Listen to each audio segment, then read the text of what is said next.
I hope to die on the job. The narrative that connects AI to job loss, for many of the CEOs that are doing it, it is just too lazy. Well, China is going to be everybody's greatest rival. Jensen, thank you so much for joining us. Victoria, it's great to be with you. Yeah. You know, in today's world, it's hard to imagine AI without you and Nvidia.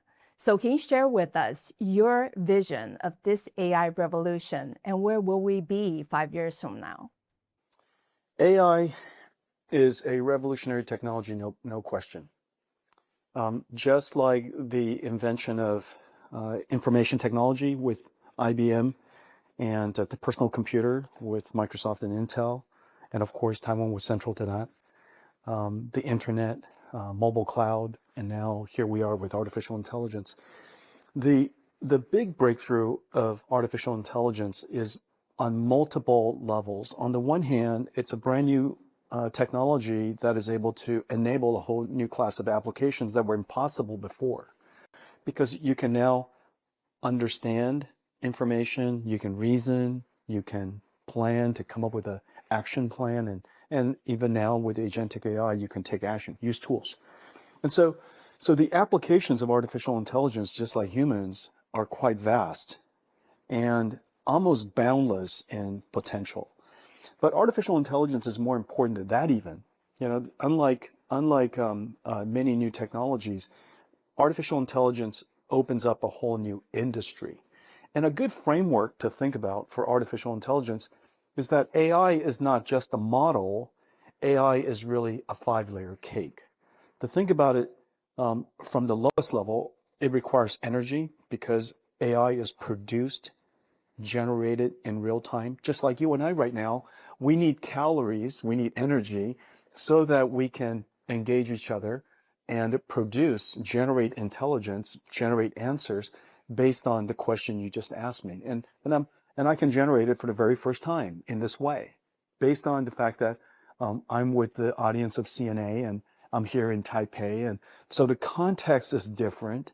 The circumstances are different, so the answer is different. And so we need energy at the lowest level for this industry. The next level is chips. This is where Nvidia is and where a lot of the companies in Taiwan are in.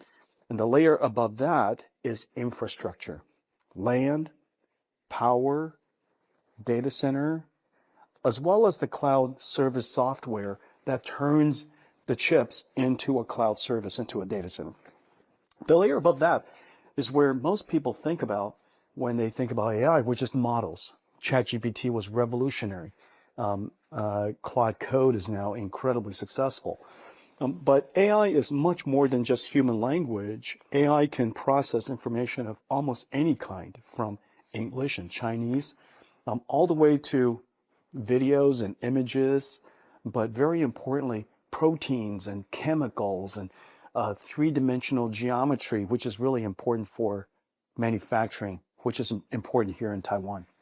And so that's the model layer. Then above that, ultimately, this is the most important, which is how does all of this AI technology impact society in a positive way? And so that would be applications for information workers like ourselves. And I use AI every day. You probably use AI every day. But it's much more than that. It's, software engineers and chip designers and manufacturing managers and plant managers, all the way to, of course, self-driving cars and robotics and healthcare, and just about every large industry in the world is going to be impacted by this, and it will be revolutionized by this. And so the thing that's really, really helpful for me is to take a step back and look at AI not in the context of just the model, but look at it in the context of the whole industry. And when you do that, you come to realize that AI is reinventing every industry, from energy all the way to all of the applications above. Mm-hmm. And you've talked about agentic AI. Now, in simple terms, what is it and how will it change the game? Agentic AI is called agentic AI for its agency. Agency simply means it has the ability to do things autonomously with very little supervision or a lot of supervision, just like people. And so the agentic pipeline has several stages. One, it starts with what is the context, what's the environment, what's the circumstance, and what is being asked of. What are you asking this AI to do? And so you start with, you are an excellent news reporter, or you're an excellent software engineer. And I would like you to access these files, use this as an example, and I would like you to write the software, for example, or write the story with me. And so that's the context and the request. From that, it has to understand the context. It has to plan its work. It has to use whatever tools that it uses. It could be a browser. It could be a Word document, a Word editor. It could be a C compiler. It could be a Python, editor. It could be a CUDA program, for example. And so it could figure out a way. You could use these different tools, and then it would perform, and then it would evaluate, reevaluate, replan, exercise, act again, evaluate, and just keep iterating until it gets the job done.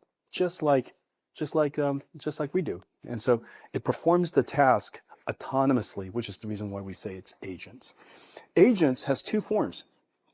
There's the digital version that we call AI agents. In the future, these AI agents would also run inside a physical body. For example, a robot. So a robot is essentially a physical AI agent. And so these two examples of autonomous systems will likely be highly generalized and very exciting. Could that make human lazier thinkers? Because if everyone has a powerful assistant, then what happens to mastery? Well, I think you could use history as a guide. When the personal computer came along, I think that everybody said, is that going to make people lazier as a result? Because so much of work is going to be, so many tasks will be automated. And then when the internet came along, are people going to stop being smart because all the information's at their fingertips? And then before you know it, mobile cloud came along, so it's actually in our pocket. So we don't have to remember anything anymore.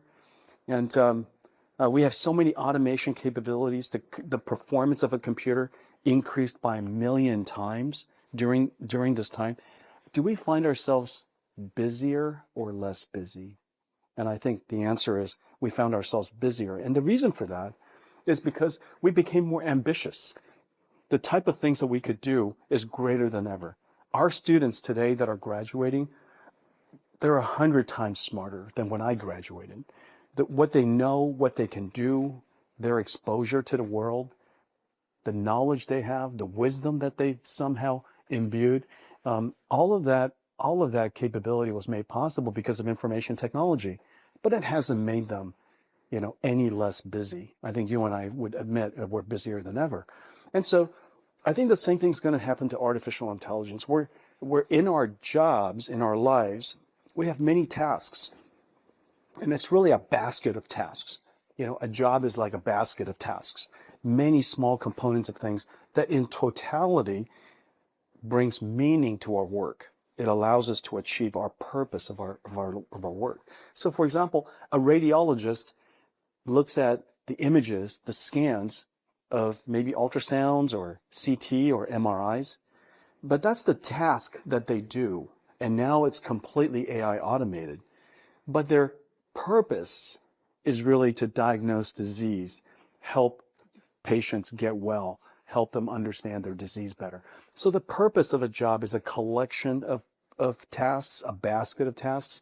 Many of those tasks will be automated. And my sense is that as a result of automation, we can focus on the harder parts of our work, and the harder parts of our work is elevated as a result. We can be more ambitious. My guess is that we'll probably be busier.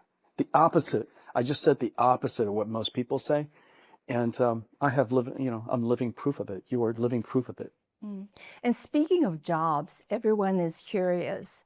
We are seeing more and more companies cutting jobs while they're investing heavily in AI. So on a scale of 1 to 10, how inevitable are job cuts? because of AI? And what do you say to people who are afraid of losing their jobs to AI? I would say to the people who are worried about losing their jobs to AI to learn AI. You're not going to lose your jobs to AI. You're going to lose your job to somebody who learned AI better than you. When the PC came along, the PC didn't take people's jobs. The people who didn't learn how to use PCs were left behind. You know, when the computers came along, the computer industry, I had the benefit of being swept along with this incredible growth of this industry. I could have, of course, rejected it and went to another field where the computers was not involved, and I could have been left behind. And so my recommendation is don't allow yourself to be left behind by AI. Now let's talk about what's going on. It's more likely that the companies with ambition will be more productive. They will do things faster. Their company would increase in velocity. As a result, they become larger, more profitable. When they become larger and more profitable, they'll end up hiring more people. And of course, they'll use more AI, but they'll also hire more people. Nvidia today has AI all over our company. We're hiring more people. We're moving faster. We're more and more ambitious. The type of things that we used to think was going to take 10 years, I now think is going to take 1 or 2 years. And so your ambition has to be elevated by the technology of the time. If you don't engage the technology of your time, you'll just simply be left behind. And so my recommendation is to engage it. Now, the future, when people think about job loss and AI, what they see is that there's only so much work in the world to do. There's only so many stories to write, only so much code to write, only so many products to design, only so many things to enjoy. And that is completely obviously false. Our ambition, if great, then automation and AI, which is the ultimate version of automation, would elevate your company, would elevate GDP. As a result, we should be able to bring more prosperity. But what kind of jobs do you envision that AI will create? Well, look at all the jobs that are being created already. Number one, remember, I gave you the framework of AI. AI is a 5-layer cake. It needs energy. The country, the company, the region, Taiwan, the island, if limited by energy, would simply be left behind. You need energy in order to enjoy this new industry. And when you have energy, when you need AI is now so much market-driven initiatives, so much market-driven incentives, that the amount of investment going into the energy sector is upgrading our energy grid. It's investing in sustainable energy all by itself for the first time. All you have to do is look at the stock price of all of my partners, GE, Vernova, Mitsubishi, Siemens, everybody, anybody who's in the power generation, energy generation industry, their stock prices are going up. They're hiring more people. The revenues are increasing. The utilities are seeing so many opportunities to invest in their power grid. The next layer up is chips. Every single partner of Nvidia's stock price has tripled in just a couple of years. I'm so happy to see everybody's success. And so everything from AI chips to DRAMs to, of course, TSMC and packaging and power regulators and cooling systems and you name it, even multi-layer ceramic capacitors, incredible success. And so you could see it's, of course, creating a lot of jobs. The next layer above that is infrastructure. Look at how many data centers are being built around the world, how much land being dedicated to building data centers. And so electricians and plumbers and construction workers, architects and designers and technicians and networking engineers, just the number of jobs are very big, hundreds of thousands just in the United States alone. And so probably millions around the world. And then just keep going up. Every single layer. And then one more statistic. Last year was the single largest year of venture capital investments in human history. $100 billion in just 1 year went into AI native companies. A whole bunch of jobs being created. And so there's absolutely every single evidence that AI is creating jobs. And one of my favorites is literally radiology.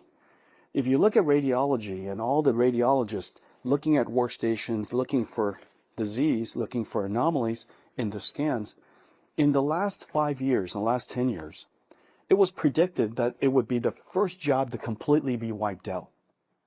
Well, the researcher who made that prediction was absolutely right. AI has completely revolutionized radiology. AI has integrated into radiology in every single respect. However, the number of radiologists grew, the demand for radiologists increased, and the pay of radiologists went up. And so my point is, it's more likely that AI will elevate your job, elevate the purpose of your job if you became expert at it. Try to engage it. Don't be afraid of it. Of course, the industry has to be really thoughtful about building AI in a safe way, in a guardrailed way, and make sure that it's deployed in a proper way, and that the end applications, whether it's in healthcare or transportation or manufacturing or, air travel or whatever it is that applies AI, those industries have lots of regulations already, and they should reevaluate the regulations to be AI ready, to be AI prepared. And so everybody has to be part of this. You might remember some stories of the past. So for example, when the automobile came along, and of course, there was an entire industry of horses and carriages, and that industry was quite large, of course. They've been around a long, long time, hundreds of years. And then, of course, the invention of the automobile came along. Well, because it's so transformative, every infrastructure had to be reinvented. Number one, a whole bunch of new factories created a whole bunch of jobs. Every single road had to be enhanced. The old roads were problematic. New social norms. For example, for a while there, it was believed that cars were killing children. Cars were somehow killing children. And what was discovered was because in the olden times, children would literally play in the streets. I still remember when I grew up, I just played in the streets. And so children would play in the streets. And of course, when cars came along, many of them didn't realize it, and they got themselves injured. And so new norms, pedestrian laws, pedestrian rules, I guess, sidewalks, so on and so forth. And so we built up all these different social infrastructure and new technologies with self-braking and so on and so forth.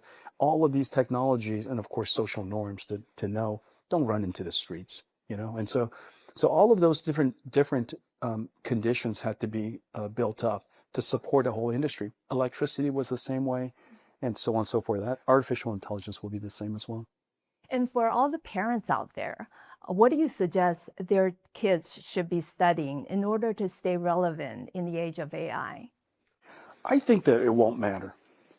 All the things that used to matter are still things that are going to matter in the future. For example, broadcasts, newscasters. It will be just as important to inform people as the past, to know what questions to ask. You've prepared a lot of questions, but the best reporters and the best interviewers are the ones that are prepared, but you're also staying in the moment, listening to my question, and picking up on something that maybe the audience would be interested in. And so you're thinking about multiple things at exactly the same time, just like I'm doing right now. I'm thinking about the audience, I'm listening to the questions, I'm considering everything that's happening in the world at the moment, and the answers to my question has to be consistent with that. And so all of that is completely true still. The ability to tell a story for an audience will remain just as important in the future as it is today. Whether it's arts, the arts will be just as important. Wabi-sabi, the beauty of imperfection, will probably be even more important in the future than today. And so making movies, designing cars and making chips will all still be as important as the past. Yeah. So whatever you decide is your passion, the only one thing that you have to do is to make sure that you ask yourself, how can AI help elevate my learning, my craft, my purpose.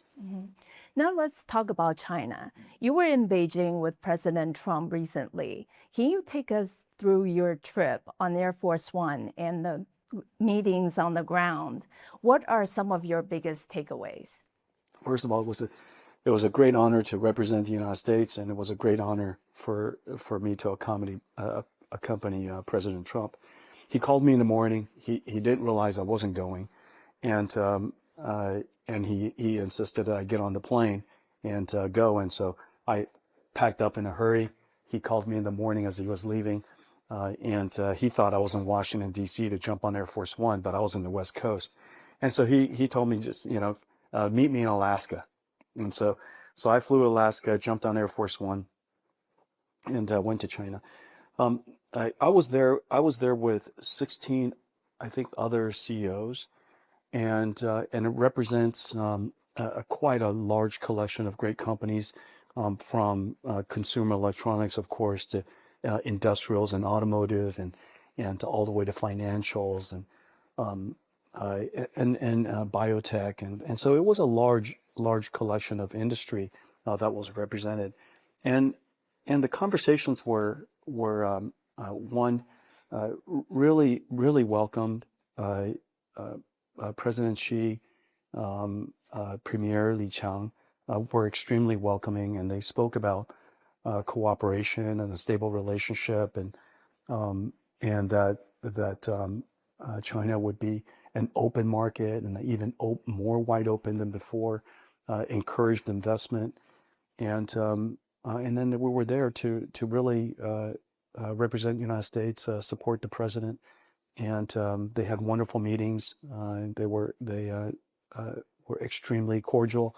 The feelings were great, and the pomp and circumstance and all of the festivities were quite impressive. But that was it. That was basically it. I was there for a couple of days. We didn't sleep for a couple of days, and then when President Trump left to go back home, I went to Old Town Beijing to enjoy some nice meals. How was that? It was great. It was great. Yeah, it was. People were very nice, and anyhow, it was a really great experience. But reports suggest that China hasn't purchased any of the Nvidia's H200 chips, despite U.S. export approval. Now, so you have also said that Nvidia has stepped back from China as it pushes for its own chips. Could that actually eventually make China your greatest rival? Well, China is going to be everybody's greatest rival. I mean, that goes without saying, because they have such an extraordinary local market. It is completely uniform, just like United States. Every single state speaks English. China, every province speaks Chinese, and that's a substantial advantage versus Europe, where every single country speaks a different language, or countries where everybody speaks the same language, but the market's not very big. And so these two countries, United States and China, have a substantial advantage because of that reason. Large population, very well educated. The science, technology, and math of Chinese students is extraordinary, and they produce it at very high volumes, large volumes.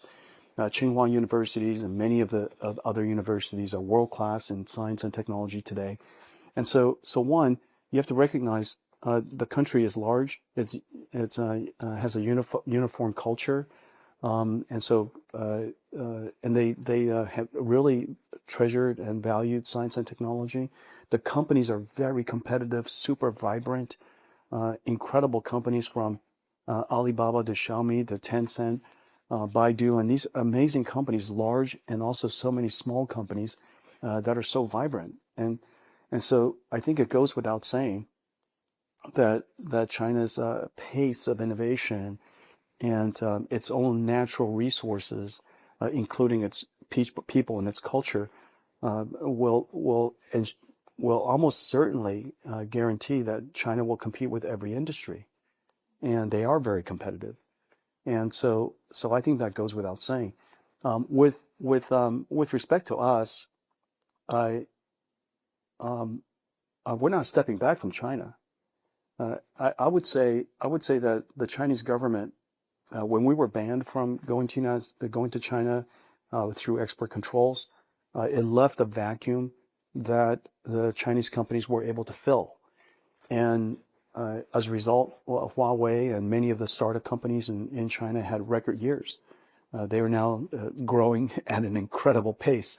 And in our absence, even though NVIDIA's technology is better, it is in our absence, available technology is the best you can get, and it's plenty good. And so I think my only statement was that the Chinese government is understandably, as every government would and should, encourage and want to have conditions for their local companies to be successful. However, I also believe that NVIDIA could add an enormous amount of value to the Chinese market, and it's good for the United States. And President Trump has been very clear that he wants American companies to succeed all over the world, just as every country should. Every country should maximize exports. Every country should want their companies to succeed worldwide, and so it's sensible that United States would want NVIDIA to go back to and serve every single market. For China, NVIDIA's technology competes with one layer of the five layer cake. We compete with one layer of the 5-layer cake, but don't forget, AI is a 5-layer cake. And so when NVIDIA is participating in China and serving the Chinese market as we have in the past, it supports the expansion of the other 5 layers. And so when you look at the market in a more holistic way, and I surely believe that the leaders will, and the local markets will, when you look at it in the holistic way, NVIDIA could be of great service to that industry, and we could add a lot of value to the China market as well. And so I think when NVIDIA grows, the entire supply chain grows. When NVIDIA grows, as you see, we lift all of Taiwan with us, and so NVIDIA succeeding around the world will be great for the supply chain, and it will be great for all the local markets. But would you say that we're seeing the rise of 2 separate AI ecosystems, one led by the U.S. and the other by China, and can they coexist? It is possible that 2 AI ecosystems are created, but it's not wise. AI is obviously a very, very capable technology. It's transformative technology, and it's dual use. On the one hand, its incredible potential for good is unbelievable, and its demonstration and transformative capabilities for good is already demonstrated to be incredible.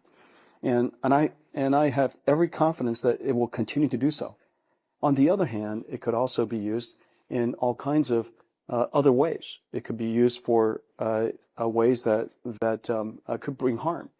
And so the more that the world leaders in technology, as well as in social leaders and political leaders, the more that all the leaders work together, cooperate together to advance this technology in harmony and for good, the better it will be for the future. And so I believe that China and the United States should cooperate in AI, not just compete in AI. And it is possible to do both. I work with so many competitors today. They're competitors of mine, but I also compete with them on the one hand, and we cooperate greatly on the other hand, because we want what's in the best interest of the industry. We want what's in the best interest of the market. We want what's best interest for society. And so therefore, cooperating ensures that harmonious advance. And so I think that it is absolutely true for AI that on the one hand we compete, on the other hand we should absolutely cooperate. Mm-hmm. And we know that Taiwan sits in the center of the global supply chain. And what kind of role do you think Taiwan plays in the AI race? And how long do you think Taiwan can maintain that advantage? Well, Taiwan has the letters AI in it, and so AI is at the center of Taiwan. And the companies on this island are incredible, as you know. The companies are at the epicenter of the possibility of AI and the growth of AI, the advancement of AI. In the last several years, several things are happening at the same time. On the one hand, supply chains have to be diversified because the world supply chain is so broad, so large, and because AI, the computer is not just a tool for you and I anymore. The computer, what Nvidia makes, is now a factory and infrastructure for the world. And therefore, the supply chain, by nature, would have to be more resilient, more diversified, because it's going to be so large. And so on the one hand, the supply chain is diversifying around the world. Fabs are being built all around the world. Chip plants, packaging plants, computer plants are being built all around the world. On the one hand, on the other hand, it's growing incredibly here in Taiwan. The energy pressure is high. The land pressure is high. And of course, Taiwan is extraordinary at manufacturing. And I hope we talk about robotics and how robotics is going to revolutionize and transform Taiwan's ability to continue to grow at an incredible pace. No region is better prepared for the continued growth of AI than Taiwan. And I absolutely continue to expect Taiwan to grow at an outpaced, at a very accelerated pace for many years to come. And it's an investment of people. Of course, at the scale that we are today, Nvidia is a multi-$100 billion company now. We're one of the largest companies in the world, and we're growing at nearly 100% per year at the scale that we're talking about. And so the partnerships that we have here in Taiwan, how they've helped me grow and support our growth is incredible. But the most important thing is the investment in people. We have a very large site here, and we're going to have a much, much larger site here soon. Can you give us a sneak preview on the investment amount? Well, it's not just about, the money. I mean, of course, Nvidia spends at this point, hundreds of billions of dollars in AI infrastructure, and most of our spend is in Taiwan.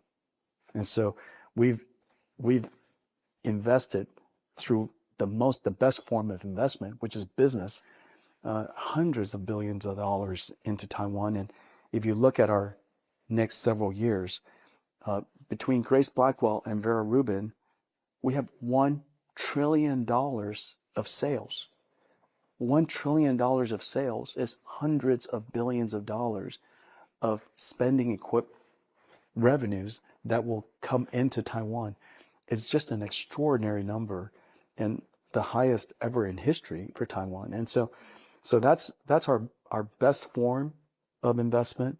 We of course also invest in companies here. We support them with prepayments. We support them with investment in their capital. We support them with commitments in our purchase. And then my favorite form of investment is still ultimately people, hiring a lot of engineers here and having a lot of great employees here in Taiwan.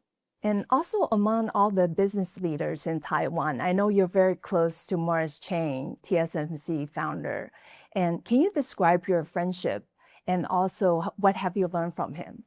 I learn from him every time I'm with him. I was with him last night. Morris and Sophie had my parents, Lori and I, and Madison were with us as well. We were over for dinner. We had a wonderful time together. Of course, Morris and I have a lot in common because we grew. I grew up with the support of Morris, and when I came to Taiwan for the first time after I left when I was 5 years old, I came back for the first time to see Morris, and I've been coming back a lot since then, and so without TSMC and Morris, Nvidia wouldn't be here today. And it was the support and the friendship and the risk that they take. And back in the old days when we were quite small, all of the things that and our growth together, our innovation together, and of course the creation of the AI industry that we know today together, all of that, all of our journey and all of our history are highly intertwined. And so we in a lot of ways, I grew up with the support of Morris and the support of TSMC. We have a lot of interest in how the industry is forming. We have a lot of interest in ensuring the continued success of the industry, and of course, we have a lot of wonderful life stories to share with each other. And he's an incredible avid reader, and so it's always fun to hear about his summaries of the books that he's read, and so all of that is great. I always treasure my time with him, and he's doing great, and we always have a nice glass of whiskey together. That's nice. Now let's move on to the fun part. Let's talk about you. Born in Taiwan, lived in Thailand before moving to the US. How have those experiences shaped who you are today and the way you lead? I guess we're all the products of our parents. My father is very technical, very precise, does work perfectly, and perfect handwriting, does everything perfectly. His level of craft and precision, and just the way he does everything in this life is something that I had the benefit of learning from. And on the other hand, my mom's obsession for details, just a deep obsession for she has a personality that can't let anything go, and in a lot of ways, I think I've picked up that part of her behavior, and so I can focus on something for a very long time, like Nvidia for 33 years, and every day I'm equally obsessed and equally intense about doing a good job, and so I think I had the benefit of growing up with a lot of those Taiwanese characteristics. They're very much like a Taiwanese parent. I also think that we grew up. They sacrificed a lot, leaving Taiwan, and left families behind, and they went to Thailand with very little, and they went to the United States with nothing. And so when they went to the United States, we were basically alone. There were no friends, no family, to be there with us, and because they were so modest, and we had so little, and living in the United States, going from Taiwan is very challenging because the cost of living is so much higher, and so I think our humble life, and just seeing my parents struggle and finding a place in a strange world, and the risks that they took so that we can grow up in America and enjoy the American dream, and have the opportunities that led to Nvidia today and led to me today. That all of those sacrifices instills a character in you. And so I'm grateful for all the sacrifices and the hard work that they made so that I could be here. And so, but I think that journey was really an important part. In your company, you're known to be a tough boss. And you've said that you rather torture people to greatness than to fire them. How exactly do you do that? Well, it's not physical torture. No, it's torture the same way that Taiwanese parents torture people. In a Taiwanese parent, nothing is ever good enough. Nothing is ever good enough, and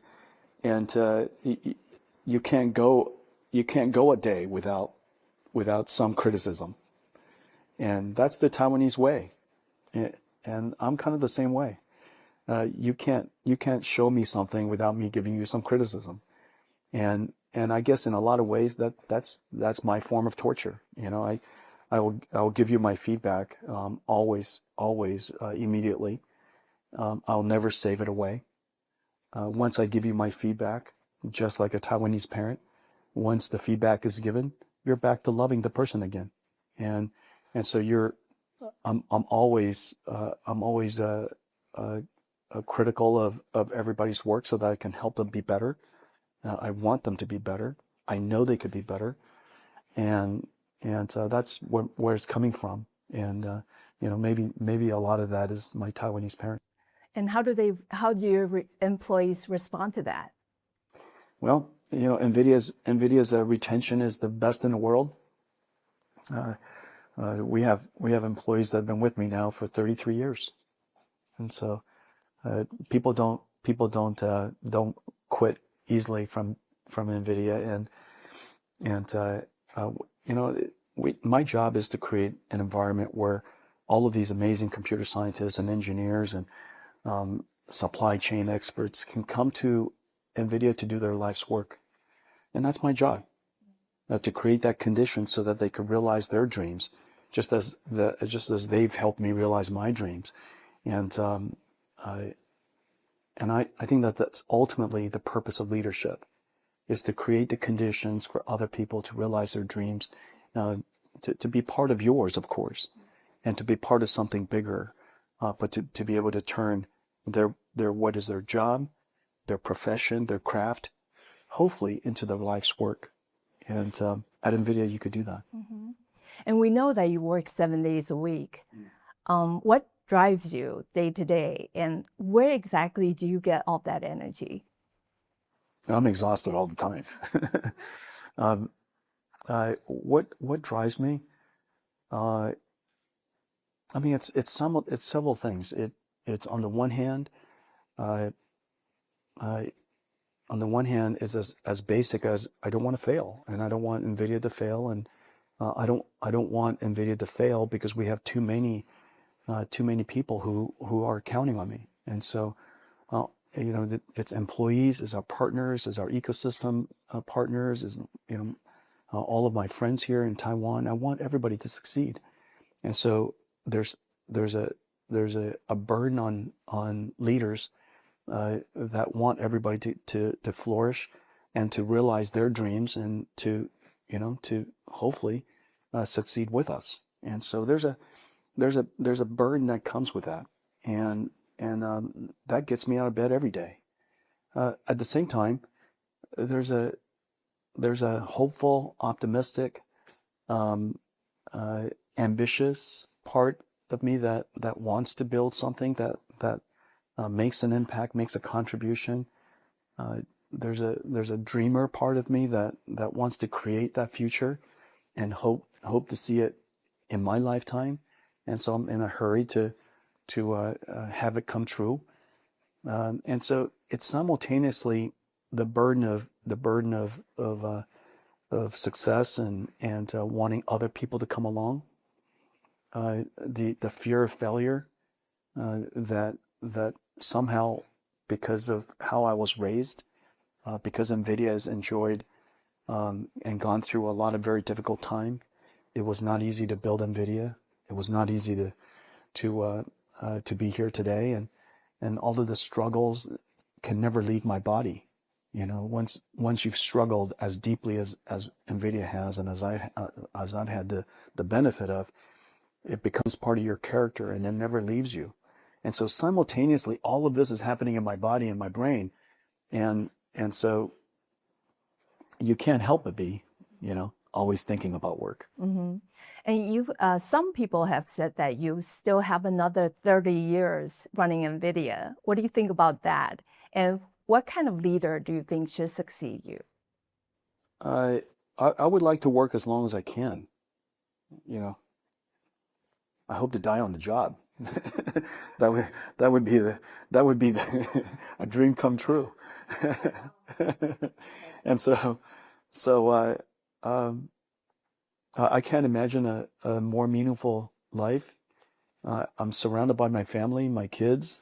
Both of them work in Nvidia, and I have the benefit of seeing them all the time, and I'm proud of them, and the company's proud of them, and they love the company, and so I get to see them all the time. Lori's been with me for a long time, our whole life, and she, she's been part of Nvidia every step of the way. And aside from Lori, I don't think anyone has been to every conference, and she's been to every conference, every speech, and every moment of Nvidia she was there, and so I have the benefit of really meaningful work, and a company with incredible people and employees that can achieve almost anything. And I'm surrounded by the love of my parents and my family that are part of this journey with me. And so I can't imagine doing anything else, frankly. I can't imagine doing anything else more meaningful. With respect to the next generation, leadership is about creating the conditions for other people to be empowered. NVIDIA is giant, and yet we're a small company. We are the world's smallest large company, and that's only possible because so many leaders at NVIDIA, so many people, and empowered to do the work. And so I constantly explain our strategy transparently. I constantly reason about complicated situations in front of people, so that they could help me double check my reasoning patterns and my reasoning logic. And on the other hand, you're also exposing them through how you think through complicated and ambiguous, uncertain circumstances. And so the combination of empowering people, letting them run, aligning early on what our strategies are, our guardrails are, and then reasoning in front of people really helps everybody become more successful, become more empowered. Well, the next generation, the next leader of NVIDIA is already working there, and it's my job to cultivate hundreds of amazing choices, and you just never know who the right next person is, and the reason for that is because we don't know what NVIDIA is going to be like in 30 years or 10 or 20, and we don't know what the circumstances are in this future, that artificial intelligence and that we're help creating. And so it would be presumptuous and arguably even arrogant to think that I would know what the perfect leader is going to be in 10, 20 years. We're just going to have to evolve until we know for certain. But the one thing that I will tell you is that the leader for NVIDIA would have to care about the employees, the ecosystem, the partners, more than they care about themselves. And a great leader is selfless and always in service of the culture of the company, the mission of the company, the people of the company, always in service of other people. It is very likely that this leader will be in an era, a time where intelligence is a commodity. That the ability to write code, solve problems, even scientific discovery is arguably completely automated. The one thing that we value so much in my generation, which is knowledge and technical skills and problem solving, the sciences, technologies, the maths, all of that is likely going to be a commodity. And so therefore, what remains is ambition and character, imagination, and the empathy and generosity and kindness, and the skills, the soft skills that defines a person beyond their intelligence. And so I think those things will likely become quite important. And I would say may very well be the greatest asset of any leader, which is the desire of everyone around them to see them succeed. There are leaders that there are people that you just wish them to be more successful because they're kind to other people and they're generous to other people, and you just want to see them succeed. And there are people who are successful, and you would hope to see them fail. And so I think that the future leaders are going to be the ones that somehow embody the characters, the intangibles that leads other people to want them to succeed and be led and to be part of. I see. I hope you don't mind me going back to the question about job cuts. How would you say that job cuts are inevitable because of AI? It is very likely there will be more jobs in 5 years than there are today. Many more jobs. Some jobs will be different, some jobs will be gone, and many new jobs will be emerged. And I can say that with almost certainty. And the reason for that is this. The world has been growing, the GDP of the world has been growing at about 2% per year. 2% per year. For 150 years.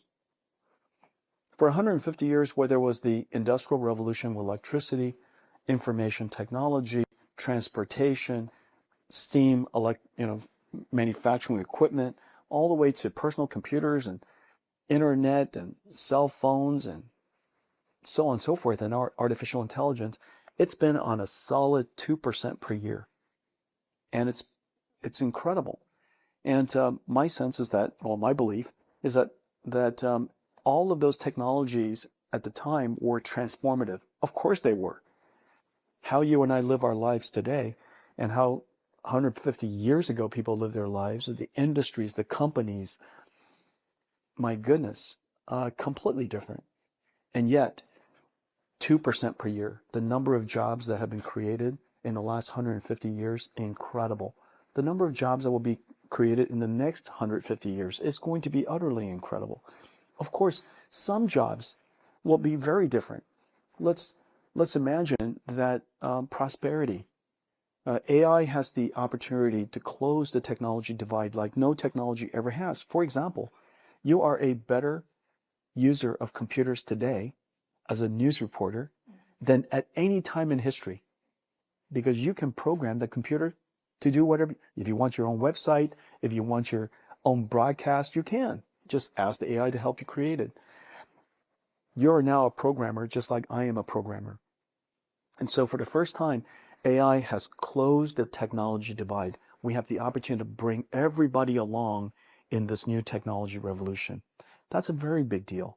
The second, of course, AI will likely change the shape of the services industry, the manufacturing industry, and very importantly, the consumption industry, the entertainment industry.